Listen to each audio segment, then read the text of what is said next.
Good morning. Today is Sunday, September 13th, and I thought I'd put up a quick video. For me, quick. I tend to be a bit long-winded on Chapter 2 for business law. It's about court jurisdiction and the courts and procedure. There's a lot of information in there, tightly compacted in a few chapters. And I got to confess to you, this is my fourth attempt to do a video. I get unhappy at a certain point. I hit a flub or a road bump in my speech, and I tend to want to do it all over. I'm not going to do that anymore. So there might be some awkward pauses or some mispronounced words as we go along, but might as well treat it like we're in a real classroom and having real moments of humanity. So let's get through chapter 2. The book starts off, why courts and what are the court's purposes. We know that to live in a civil, safe society, conflicts need to be resolved in a forum that provides people dignity, fairness, and hopefully a certain degree of consistency. So therefore, courts have been established to resolve both civil matters, and which is mostly business law, and also criminal matters, and sometimes family matters. There's a broad array of types of legal disputes that might come up, and we need a forum to get it done fairly and equitably and peacefully, hopefully. Now, that doesn't mean every matter that we deal with in life, every time we've been feel like we've been wronged or harmed, or somebody else thinks we've done them wrong, they don't necessarily have a right to sue. The right to sue, and I'm not sure it's gone over too well in the book, it's called a cause of action. The law doesn't recognize every single type of injury we receive to our emotions or our wallets or our persons to be necessarily what we call actionable. The law only recognizes a distinct area where people have a right to sue, and that's called a cause of action. Outside of that, what do the courts do? If there is an appropriate cause of action, the courts apply law. And again, constitutional principle, a statutory principle, an administrative rule or regulation, or the common law, some court-made historical principle that's applicable to society's conduct to a set of given facts. And they apply them and they render justice. Maybe the defendant wins, maybe the plaintiff wins, and if they win, is there going to be a financial reward, or is there going to be some kind of action required of the defendant in order to make the ends of justice be met? That's the function of courts, basically. I think the book's straightforward in that. I shouldn't have probably wasted our time on it. But the thing that is tough, and students really tend to grapple with in a challenging way, especially when they think they read it and they understand it and they take the exam and they do poorly on it, is this concept of jurisdiction. All right, let's say we have a legal dispute, and let's say the law recognizes it as something that can be subject to a lawsuit. Well, which court do you go to? That's a challenging question. It's a two-pronged analysis. And I don't expect you to be an expert on jurisdiction. Some of you are hearing me right now and say, oh my God, what did I get into? I want to learn about basic contracts and business organizations. Corman's telling me which court I just want a fundamental kind of at least framework for you to do an analysis on whether or not maybe you're in the right court, being in the right court, sued in the right court, or being sued in the right court. You have to be able to at least know basic civics. And this is a basic analysis. And the basic analysis is true for lawyers, paralegals, just everyday business people should know these basic kind of rubrics for how we determine whether or not we go to this court or that court. So the two-prong analysis is first subject matter. Does the court hear that kind of case? So I always do this in family law. You got a couple, they live in Gardner, they've grown apart, they're married, they have no children. Let's assume they don't have really any property. They just want to move their separate ways. Maybe they both met new people. So they want to legally end their previous marriage. They're getting along great. They're just, let bygones be bygones. Let's end it. So let's assume they're of modest means and they have an agreement. Can they go down to the Gardner District Court and dissolve their marriage and get a divorce? No. Why? Well, the law certainly recognizes the right to get a divorce. They have a cause of action. Why can't they go to the Gardner District Court? Because it doesn't have subject matter. They don't hear divorce cases. They have to take it to the family court and therefore go down to Worcester, because Gardner's part of the Worcester County area, and got to go to the county court that has a probate and family court, because they're the only ones that have the subject matter to hear that kind of case. Sometimes multiple courts have concurrent jurisdiction to hear a type of case. So sometimes you could sue on a certain matter in the district court, or you could take it to the superior court because the jurisdictions overlap. And you should know that term means, I think I asked a real softball question on a test. What is concurrent jurisdiction? Two or more courts can hear that kind of matter. Like sometimes, not to get way off track, but like Restraining orders are a perfect example of that. You can go to multiple courts to seek a restraining order. Another one is housing court matters. A lot of people don't know that. You're being evicted. Usually get evicted, or you're seeking an eviction of somebody in the housing court. But believe it or not, you usually can do that same kind of action in the district court. Some people perceive certain advantages to be in one court over the other. So that's concurrent jurisdiction. So that's subject matter. And it's kind of interesting. I'll give you my first real faux pas, error when I was first practicing law. Somebody else actually made the error, but I'm the one that got to execute it to look foolish. We had a lawsuit. Someone got injured. They had a truck fall on them while they were working at this garage, and it injured their rib cage, very serious injuries, rib cage and clavicle was fractured. They needed surgery and everything else. So we sued for personal injuries, and somebody sued them in the district court at the law firm I was working at. I just got hired. I was a new guy. And I went down to court for a pretrial hearing, and the defense attorney did a motion to dismiss. And he tried to dismiss it, not because there wasn't merit to the nature of the claim we were pushing. He tried to dismiss for lack of subject matter jurisdiction. And I said, personal injury, district court can do personal injury. But because it happened at work, we weren't supposed to file in the district court. We're supposed to file at an administrative body called the Industrial Accident Board, or the Workers' Compensation Panel, that sits completely separate because they specialize in that area. They have subject matter jurisdiction. Luckily for us, and for me, because I felt really stupid and ignorant, the judge was very, very thoughtful about it, dismissed the case, and he called me over to what's called sidebar. Just had a quick conversation. He goes, he seemed like a nice kid. He goes, how old's the statute of limitations? And I said, well, it's 4 years, and it's only a year-old case, so we got plenty of time. He goes, just refile in the Industrial Action Board. You got plenty of time. Just a bump in the road. And the case turned out well in the end because I finally filed in the right court. And that's why this chapter is important. What court can you be sued in? What court could you sue in? And sometimes, again, there's options because of concurrent jurisdiction. And attorneys, especially, and paralegals, want to get to know this because sometimes you think there might be a bit of an advantage to be in one court or another. And as a total aside, we do what's called forum shopping. And I have to admit, if I do a lot of criminal defense work still to this day, if I hear I can get in front of such and such a judge in this room as opposed to this other judge in this other room, do you think I try to want to find a way to hopefully get my case scheduled in front of the judge that I think is more beneficial to my client's interests? Of course, we all do it. And maybe some people can say, well, it's unethical or immoral. I don't know. I'd rather have home field advantage if I'm, in sports or anything else. I mean, if it's allowed, you have to take advantage of it. You have to be zealous advocates. So it's one of the things you want to think about. So the first analysis, subject matter. Do they hear the type of case? Now, some of you have to be sitting there saying, oh my God, this is my first class ever at college or in law. I don't know where I would go. That's okay. I just want you to have that mindset that you have to figure out whether this is the appropriate court to hear this type of case. I still have cases that occasionally come into my office, or I work with other attorneys sometimes, and we do scratch our heads. Do we belong in the federal court? Do we belong in the district court of the state as opposed to the federal? Do we belong in the superior court of the state? Does this go before some administrative body first? And there's all kinds of practice books out there that help us guide us on which court we really belong in terms of subject matter. The next analysis, and this is where some students get kind of tripped up a bit, is personal jurisdiction. And this isn't an analysis so much of the plaintiff, the one that brought the lawsuit. We don't care about him or her because they're the ones that filed, so they're subjecting themselves to the court's personal jurisdiction. But what about the defendant? You find out tomorrow you're being sued in the district court for the state of Oklahoma. And you might ask yourself, oh, what am I being sued over? Oh, it's that time that person bought that car for me that I sold on Craigslist for $8,000. They're alleging a breach of warranty because the engine blew 2 days later. They apparently moved back to Oklahoma, and it's much more convenient for them to sue me there. Can they? Your common sense, probably your gut reaction is, well, it doesn't seem fair. And that's kind of the analysis. I don't have any contacts with Oklahoma.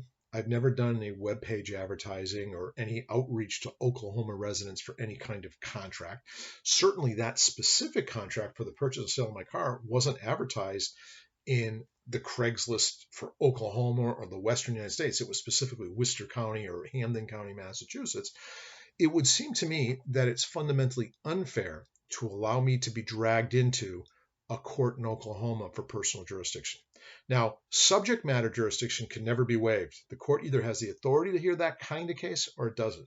Personal jurisdiction can be waived. I might be very wealthy. I may be very confident. Maybe I even have some property out in Oklahoma and I spend time out there.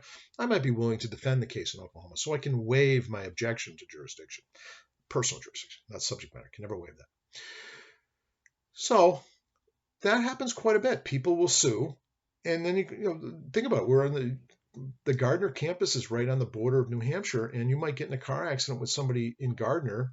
Maybe it's allegedly your fault. You get sued, and it turns out the plaintiff who's suing you lives up in Jaffrey, New Hampshire, and they're suing you up there in New Hampshire. And you're saying, well, geez, it's kind of inconvenient for me. I live down in Gardner. Does the court in New Hampshire really have personal jurisdiction over me? And what's the analysis? Every state has personal jurisdiction over its residents. So if you're a resident of that state has personal jurisdiction over you. That's easy. What's difficult is the next analysis. When does a state have, in their courts, have personal jurisdiction over a non-resident? And the analysis isn't cut and dry. It's very complex. It's based upon something we call minimal contacts. So they have enough minimum contacts with the state to make it fundamentally fair to allow them to be dragged into their courts. So think about it. If I've never been to New Hampshire, the car accident didn't happen in New Hampshire. I don't own any property up there. I never work up there. I don't visit up there. And again, the nature of the claim all derived out of conduct that happened in Massachusetts. They probably don't have personal jurisdiction in the New Hampshire court against me. I could surrender to it and say, I don't mind being sued up there. No one wants to be sued, but you get my point. I'm going to be sued one way or the other. I don't have a problem going up to New Hampshire. I can waive it. That's the analysis. Enough minimum contacts to make it fundamentally fair. Now, we're not going to get tested on.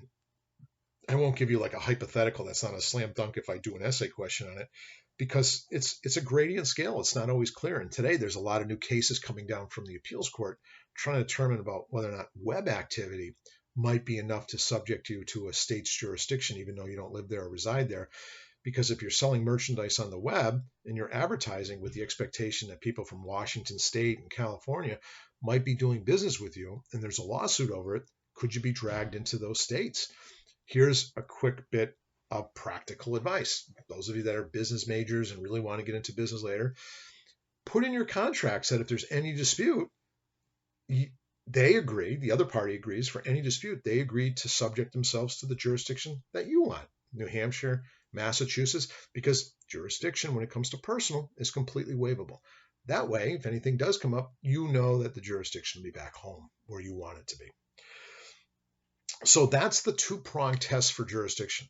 Subject matter, court has to hear that kind of case, or it can't hear it, and you can't waive that right. The other is personal jurisdiction. Can we subject the defendant to that kind of case?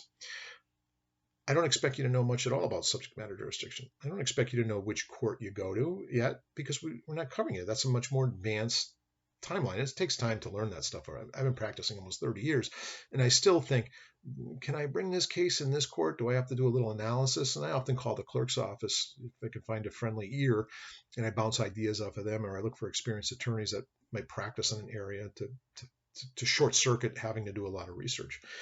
But those questions come up quite a bit. Another one comes up about, well, when do I go to federal court and when I go to state court? And this is on the test, and this is where students really kind of bomb it.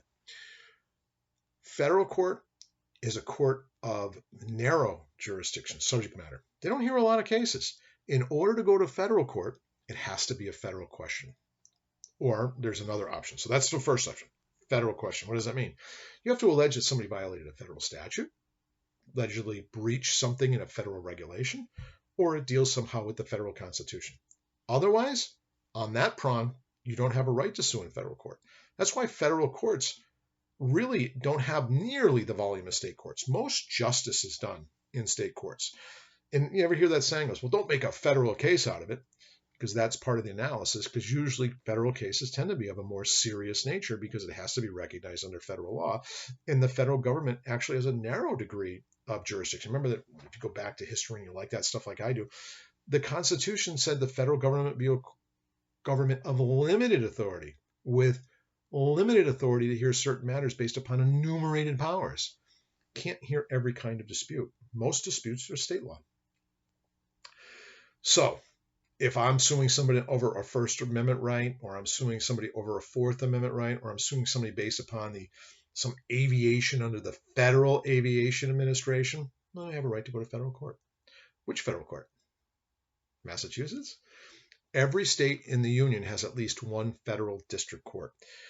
The federal district court is the broadest court of federal jurisdiction. There are other specialized courts like the bankruptcy court, the court of taxation, the court, I think, of trade. There's certain narrow ones too. The main one, though, is the federal district court. Every state has at least one. But now, which one do you go to is usually dependent. If they have subject matter, this is a federal question, usually go to the court where the defendant can be subject to its personal jurisdiction, wherever the defendant is legally domiciled or where they have enough minimum contacts, especially if it's related to the claim. That would be the appropriate federal district court. Now, could a state court hear a federal question? I'm getting pretty deep now. Yeah, most of the time, the federal court doesn't exercise exclusive jurisdiction, meaning state courts can often hear First Amendment claims or Fourth Amendment claims, freedom of speech claims, and sometimes they can actually apply federal statutes in the state court. They have concurrent jurisdiction to hear those claims. What's confusing here is if you don't like what happened in the state court on a federal claim, you actually have a right to appeal it to the appeals court, which really confuses people. I'm not going to test you on it. I'm not going to try to trip you on it. But it's concurrent jurisdiction on subject matter. Very, very difficult. Now, I got a really good state case. Somebody rear-ended my client. They got really serious. Oh, let's do business, right? Business contract. We had a business contract. The other side breached. I lost $1 million as a result of the breaching. I would have made $1 million in profit had they performed their end of the contract. Can I sue them in federal court? Well, you don't know, and I have to admit, well, I kind of do know. That's probably not a federal question. Contract cases are state law, not federal. And so do I have a right to go to federal court? No. And it's not about the significance of the case. It's whether the topic can be heard by the federal court. Is there a federal question? So I'd probably have to sue in state court. And so which state court?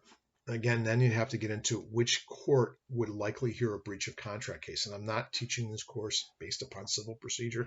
I'm not going to get that deep into it. I'll tell you off the record, or I shouldn't, on the record, you'd probably file that in the state superior court for the county which has the most connection to either the defendant's residence or to where the cause of action happened, or the event happened, the alleged breach of contract. Now it's a little tricky. Now, that's one prong. It's a federal question. You can go to federal court, but you might be able to go to state court. The plaintiff usually picks the court they go to. The defendant can then ask for a transfer if it's concurrent.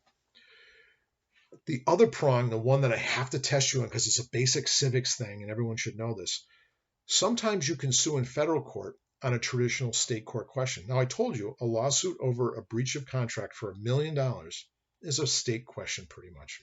You don't need to know that. I'm not going to test you on these minutiae of which court hears the types of cases. It's too difficult. And it's too early for your study in law if you're going to keep going on, but you'll get there. So I have this $1 million case, breach of contract. Both of us live in Worcester County, the plaintiff and the defendant. Let's say we both live in Gardner. It's easy, but it's $1 million case.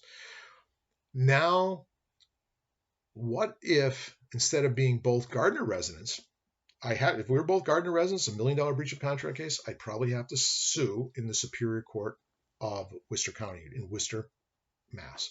Why not the district court? Why not go to Gardner? Because not that you need to know this, but district court states matters tend to be valued at $25,000 or less. It's like a presumption. You can get a bigger award. The court can award up to millions of dollars. There's no limit. But there's a presumption that if your case on its face seems to be worth more than $25,000, you should go to the Superior Court. District court hears smaller level cases. Superior Court hears bigger cases, and that's that $25,000 threshold. Doesn't mean either court can award less or more. It's just a presumption. Like most presumptions are rebuttable, so you can get around them. So I'd probably end up in the Superior Court in Worcester. But what about this? What if you were from New Hampshire? I was from Massachusetts. That's where you're domiciled. That's your legal residence up in New Hampshire. We enter into a contract, though, right in Gardner. I allege you breach it. I lost $1 million as a result of your breach. Can I sue you in federal court? No, that's not a federal question. I already said no. But there's a second pathway to get to federal court. It's called diversity of jurisdiction. If the defendant and the plaintiff are domiciled in two separate states, and the claim or controversy on its face, meaning prima facie, it seems like if they win, it would be likely worth over $75,000, you can file in federal court. It's called diversity jurisdiction because there was a feeling at one time, I don't know if it's always true today, that we didn't want to give one party a home field advantage by being in their state court. You know, hey, I'm the Massachusetts guy. I'm suing this guy from Oklahoma. it seems unfair that I should be able to sue them in a Massachusetts state court because I'll get better justice, if you will, or I'll get biased treatment because I'm the home field player, if you will. I'm the Massachusetts guy. And so that used to give us this diversity jurisdiction. You should sue in federal court because the plaintiff and defendant are residing in two different states, Part A. And Part B is it has to be worth more than $75,000. So under $75,000, you've got to stay in one of the state courts. Chances are I'd probably, even if everything happened, I shouldn't say everything, if everything happened here in Massachusetts, that Oklahoma resident probably had enough minimum contacts with the state to make it fair to sue them here. But what if it was just over the phone or over the web? I might be stuck with having to sue them out in Oklahoma in order to have personal jurisdiction over them. Pretty complex, right? I think the book is well written. If you have questions about this jurisdictional stuff, don't be afraid to give me a buzz or an email or a text. The next question is, we should talk about venue real briefly. A lot of people think of venue as jurisdiction too. Jurisdiction is really subject matter, type of case, and then the second one is personal. Do we have the power to bring the defendant into court? The next thing is venue, and a lot of people think of it as jurisdiction. And I got to admit, I think of it as a jurisdictional question too. But once we do sue, say I have a right to sue in Massachusetts because we both live in Massachusetts, but where in Massachusetts? If I'm going to the state court, there's state courts all the way out in Berkshire County on the western fringe of Massachusetts, all the way up into the North Shore. Where do I sue?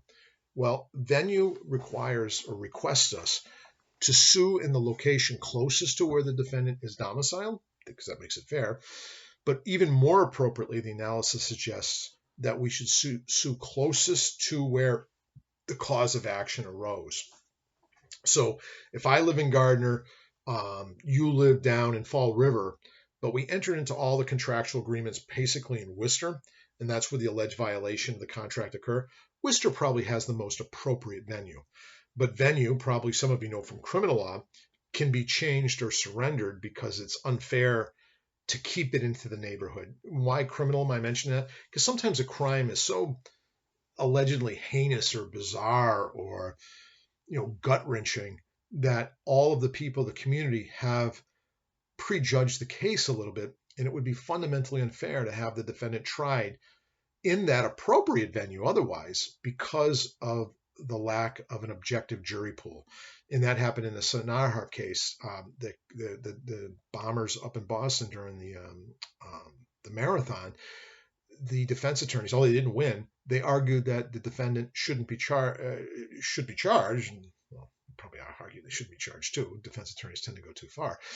But they argued that they should move the venue out to a different federal court, maybe even out of state, because it's federal. All federal courts are the same, but certainly maybe move it out to Worcester County because there's a federal district court in Worcester and there's a federal district court out in Springfield.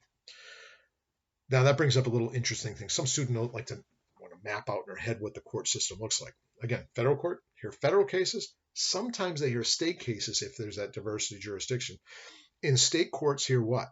Mostly state cases, but sometimes they have concurrent jurisdiction to hear federal questions too, especially federal constitutional questions. Very confusing. But just so you know, as a system of justice, let's go through that. Every state has at least one federal district court. There are other federal courts too, like the Court of Taxation, the Bankruptcy Court, Court of International Trade, I think Admiralty has a special one. But the main one, the one that hears the broadest base of cases, and some people call it general jurisdiction, that's the U.S. District Court. We have 3 of them in Massachusetts: Boston, Worcester, Springfield. Other states, I think like Montana and Wyoming, they have 1 federal district court. Every state has at least 1. I imagine California has several, based upon population and need to serve the population. Then there are what we call circuit courts of appeal, these regional bodies that hear appeals to errors of law. There's an alleged error of law, and they appeal it to the Circuit Court of Appeals. We live in the First Circuit. Don't ask me what it's made up of. I think there's a map in your book, or there's a list. You can easily look it up. But I know Massachusetts is in the First District. Much of New England and Puerto Rico is part of the First District. Then the 9th District's out in the West Coast. The thing that's interesting in our federalist system of law, sometimes the circuit courts of appeals will actually rule differently on the same question of law, and that creates a real controversy, and that's when the case usually goes to the Supreme Court. Now, basic civics. I know this is a long video, I apologize, but let's get into basic civics. I've had people come into my office say, I want to take this court case all the way to the Supreme Court of the United States. Usually I reject them as a client immediately because they sound like trouble when they say that. But I also laugh because that means I had to have lost in the lower court, right? Because the Supreme Court of the United States usually only hears appeals. They have very few cases of original jurisdiction. So you should know the term original jurisdiction. What is that? It's where the case starts. Also called the trial court, also called the court of record, because that's where they keep the record of the testimony and the evidence that was admitted in the rulings of law. So when the trial court's done, there's a loser and a winner, and the loser may want to appeal. Careful, this is definitely a test question. You can only appeal what? Every case you lost? Well, in theory, I guess you can appeal every case, but you have to cite an error of law, that evidence was allowed in inappropriately. Evidence was banned by the judge inappropriately. The way they selected the jury was done in a flawed way. The way the conduct of the jury occurred, or the trial occurred, was procedurally inappropriate and unfair. Those are errors of law. That's all you can appeal. Otherwise, we'd appeal every single loss we've ever had in hopes of overturning it and getting a second bite at the apple. It's very narrow. Errors of law are what appealed.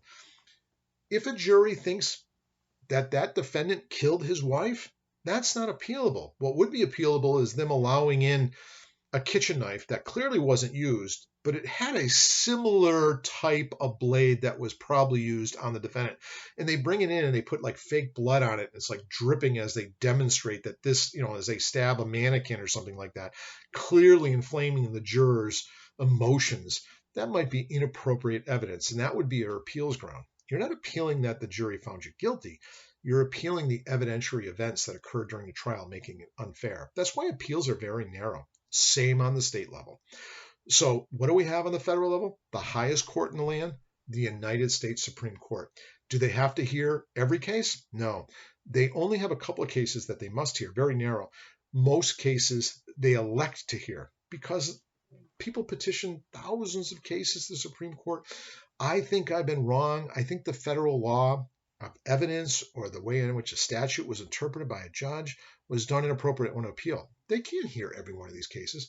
So the Supreme Court has 9 members. It's not in the Constitution, not in the statute. It's just custom that we've had 9 members of the Supreme Court for a long time. Those 9 members will get a petition. 4 of those 9 members have to think it's of enough significance and importance to have clarity in the law that the matter should be heard by the Supreme Court. Doesn't mean they're going to rule in your favor by any means. It's just that they're going to hear it. It's called the rule of 4. 4 of the 9 have to agree to hear it. It's very what? It's very much based upon their discretion. They can just reject it. If they reject it, what happens to the case? It stands at what the appeals court, the Circuit Court of Appeals, had ruled. And again, what is the Circuit Court of Appeal and the Supreme Court going to hear? Errors of law based upon what law? Federal. So if we were in a state court and somehow the state trial court we think screwed up, if it did involve a federal constitutional question or a federal aspect of the case, our appellate process is only through the state system. And the book does a nice outline. We've got the Supreme Court, we've got the 13 Circuit Courts of Appeal, and then you have the trial court. There's several minor ones, but narrower ones. But the main trial court in the federal system, again, is the District Federal Court. In Massachusetts, our highest state court is the Supreme Judicial Court of Massachusetts. We call it the SJC. The Supreme Judicial Court of Massachusetts hears appeals that are based upon what again? Errors of state law, and I know it's going to sound bizarre, but also errors of federal law. But they don't have the final say on federal law, but they do have the final say on how state law should be interpreted. It usually first goes to the appeals court. That's what we call the intermediate appeals court. Massachusetts called the appeals court. And then we have trial courts in Massachusetts. Again, the court of record, court of original jurisdiction. That's where they start from. And we have, I think, 6 or 7 trial courts. We have the housing court, the district court, the superior court, probate and family, juvenile. I say juvenile twice. We have the land court, which is a very narrow court just dealing with title to properties. In the superior court, usually can hear those same kind of matters. I've never been to land court. And I don't know if I've already mentioned it, but the housing court. If I missed one, I apologize. But I don't want you to understand which each matter goes to each court. Just know those are all trial courts. If somebody loses and think there was an error of law, they usually appeal it to the appeals court first.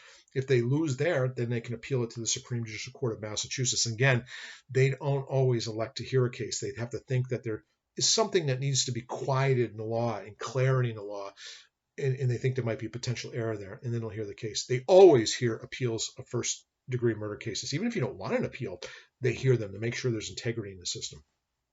So the state courts and court officers, you should know a little bit who the district attorney is. In Massachusetts, we still have a little bit of county government left. We have county district attorneys, and then we have the attorney general of the state that hear matters that deal with a broad base of concern that goes beyond cases within a county. And I don't always know when they're going to exercise their jurisdiction, but they have the same power. Attorney general of the state can trump a county district attorney and exercise jurisdiction over them if they think the case is that important to the state. So that's now the procedures in the court. I'm going to cover this separately in a separate video because it's just too long and I already went 30 minutes. So that's the basics of jurisdiction. Hopefully you come away and feel I'm not all that comfortable with it. It's okay not to be comfortable. What do I want you to know? You've got to ask yourself, does the court have power to hear my matter? That's jurisdiction. It's a two-pronged test. Do they hear the type of matter, one? And two, is it fundamentally fair to have the defendant subject to that court's jurisdiction based upon their residence or where the event actually transpired and took place? If you can get that out of this chapter, I'd be very happy. But let me do a separate video right now on trial procedure. Thanks.